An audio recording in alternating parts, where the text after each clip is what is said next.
Hey guys, it's Robin. Today I'm going to talk about the importance of changing out your Multipure filter. So I'm on the auto subscription to get every 12 months, so I just got mine in the mail. So auto subscription not only saves you 15% on your replacement filters, it also helps you remember when it's time to change it out. So typically when I change mine out, they look something like that. Not awful, right? But not great. And we actually just changed my daughter's out at her house about a month ago, and it didn't look much different than this. But I'll tell you, she told me she had chlorine in her water. And I was like, there's no way, it's not even close to a year yet. So she had come over that afternoon and had a water bottle with her. Well, I took one smell of her water and I'm like, oh my gosh, I grabbed my chlorine drops and tested it. And sure enough, there was chlorine in her water.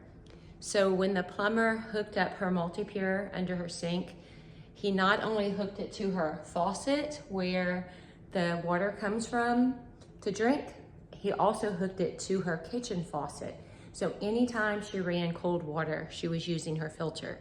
So that's why it's not really good to run it to your main line unless you always remember to use hot water when you're gonna wash dishes or do things like that, because you'll just go through your filters really quickly. FYI. But that is an easy way to test to see if your filter is still working. Chlorine is simple. I really at home can't test arsenic or ibuprofen or haloacidic acids or all those other things, but I can test chlorine pretty easy. And you can smell it, right? So new filters look like this, and hers did not look much different than this, so I was actually really surprised. So an easy test, chlorine drops. So that's one of the beauties, right, of having nice clean water available in our kitchen, because when we wash produce, when we boil our pasta, when we make coffee, all those things, if we're using our regular tap water, we're gonna be soaking up the chlorine and all the other stuff that's in it. Whereas if we have our Multipure filtering the water, we don't have to put that into our rice and pasta and those kind of things. And I can show you a very simple test. So my Multipure is actually hooked up to my ionizer, and then they both come to this faucet. So my filtered water is here, and then this is my kitchen sink. So my kitchen sink, as you will see, it's interesting when I do the test, it has more chlorine than my pool actually has. So chlorine drops, and you can see bright yellow, right? So that's a lot of chlorine.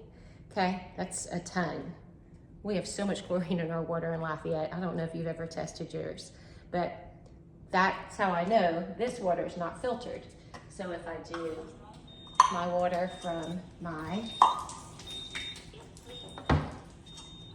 ionized and filtered and do my chlorine drops, no chlorine, it's clear, right? No chlorine. So, no chlorine, tons of chlorine. Big difference. Which one do you want to drink? Which one do you want to use for your pasta and your rice and all that other stuff? So here's another simple test you can do. I'm going to use water from my tap. So you already know that it has a ton of chlorine because we just did it, right? So I've been having my tomatoes soaking in my 11.5 water. So that is what I like about my ionizer, having my ionizer and my filter, because I like to remove the oil-based pesticides, if you can see that. So that's not chlorine, that's actually oil-based pesticides turning the water yellow. That's pretty disgusting. And if you feel the water, it's very greasy. Farmers use oil-based pesticides because they do not want rain to wash off the pesticides. So if I take my tomato, I'm gonna sacrifice one of my tomatoes, and I put it in my kitchen sink water, okay? And I just leave it for a couple seconds. You can actually also do this with your hand, which is interesting. Just put your hand in the water and submerge it and leave it there for, I don't know, 15, 20 seconds. So remember when I put the chlorine drops into this water, bright yellow, that's really gross. That's chlorine in our tap water. So what happens when we wash produce? I've done this with tomatoes, I've done it with peaches, I've done it with potatoes, I've done it with I don't know, I've done experiments with different blueberries, with different produce before.